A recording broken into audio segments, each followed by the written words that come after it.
कैलाश के निवासी नमो बार बार हूँ, नमो बार बार हूँ। आयो शरण तिहारी प्रभु तार तार तू। बखान क्या करूँ मैं राखों के ढेर का, चपटी बहुत में है खजाना कुबेर का। हे गंगधार मुक्ति द्वार ओंकार तू, आयो शरण तिहारी शंभु तार तार तू। कैलाश के निवासी नमो बार बार हूँ, नमो बार बार हूँ। आयो शरण तिहारी शंभु तार तार तू, भोले तार तार तू, शंभु तार तार तू। गुरुदेव के पावन चरणों का स्मरण करते हुए आज की शिव महापुराण कथा का हम प्रारंभ करते हैं। श्री शिवाय नमस्तुभ्यं।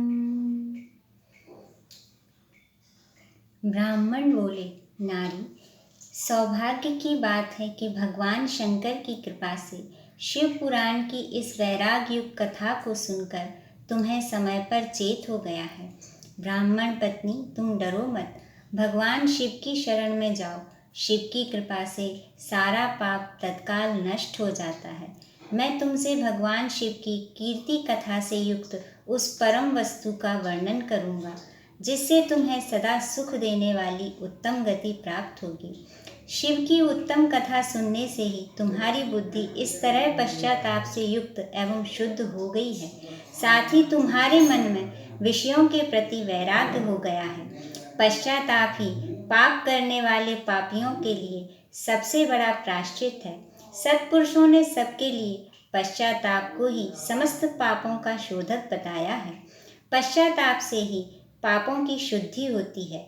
जो पश्चाताप करता है वही वास्तव में पापों का प्रायश्चित करता है, क्योंकि सत्पुरुषों ने समस्त पापों की शुद्धि के लिए जैसे प्रायश्चित का उपदेश किया है वह सब पश्चाताप से ही संपन्न हो जाता है। जो पुरुष विधि पूर्वक प्रायश्चित करके निर्भय हो जाता है पर अपने कुकर्म के लिए पश्चाताप नहीं करता, उसे प्रायः उत्तम गति नहीं प्राप्त होती है।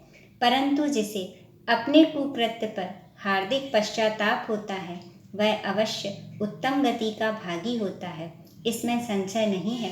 इस शिव पुराण की कथा सुनने से जैसी चित्त शुद्धि होती है वैसी दूसरे उपायों से नहीं होती। जैसे दर्पण साफ करने पर निर्मल हो जाता है, उसी प्रकार इस शिव पुराण की कथा से चित्त अत्यंत शुद्ध हो जाता है, इसमें संशय नहीं है।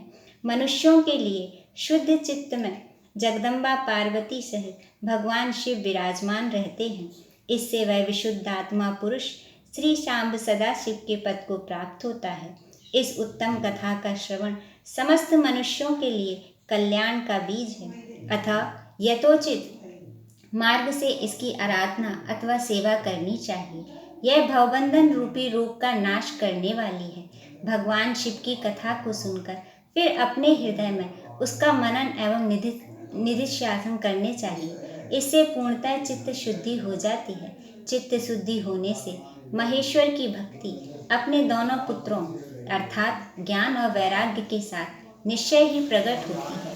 तत्पश्चात महेश्वर के अनुग्रह से दिव्य मुक्ति प्राप्त होती है, इसमें संशय नहीं है। जो मुक्ति से वंचित है उसे पशु समझना चाहिए, क्योंकि उसका चित्त माया के बंधन में आसक्त है।